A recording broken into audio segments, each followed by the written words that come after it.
Birthday Kishan, happy birthday to you, happy birthday Kishan.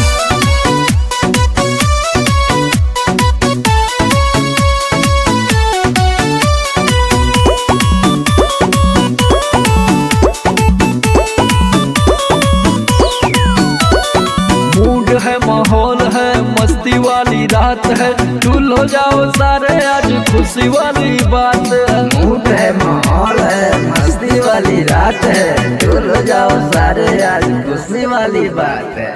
सारी खुशियाँ मिले तुमको, दुख तुमसे दूर रहे, जो तुम चाहो वही पाओ, ऐस भरपूर रहे।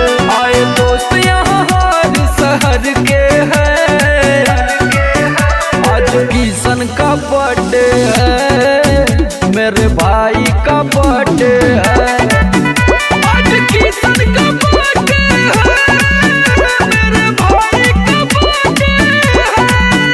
Happy birthday Kishan, happy birthday Kishan, happy birthday to you, happy birthday Kishan.